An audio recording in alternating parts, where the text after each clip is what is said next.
Tata. কেমন আছো তোমরা? সবাই ভালো আছো? ভালো থাকো, ভালো ভালো রিলস বানাও, ভিডিও বানাও, না আগে বাড়ো, এটাই আশীর্বাদ করি। বেশি বেশি টাকা কামাও, ভালো থাকো। তো আমি একটা কথা তোমাদের সঙ্গে শেয়ার করছি।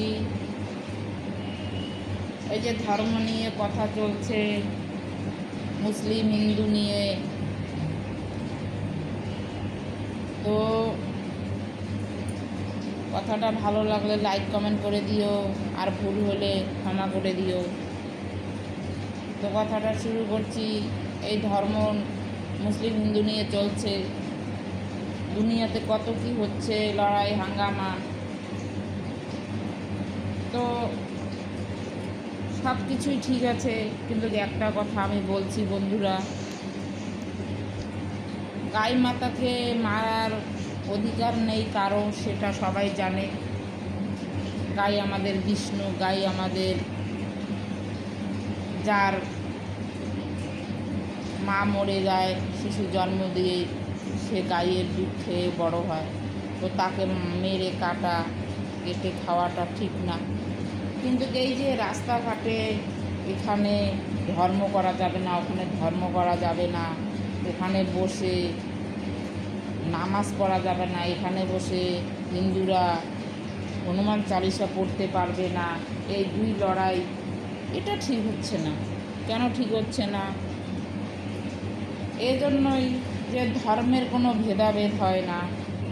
ধর্ম মানুষের মনে থাকে, মানুষের ধর্মের টাইম থাকে, মানুষের নাম জপের টাইম থাকে, মানুষের একটা মানে প্রার্থনা যে করে সকাল ভোরবেলা 5টা, বিকাল 5টা, তো রাস্তায় যেতে যেতে টাইম হয়ে যায়, তখনও যেখানে খুশি সেখানে মানুষ বসে সেই ধ্যানটা, নামটা করতে পারে।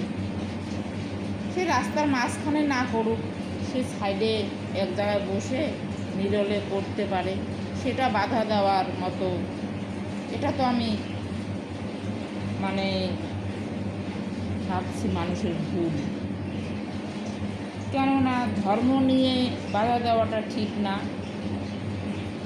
আজকে শরীরটা চলে গেলে কেউ কারো না, আজকে রাস্তায় চলতে চলতে মরেও যেতে পারি।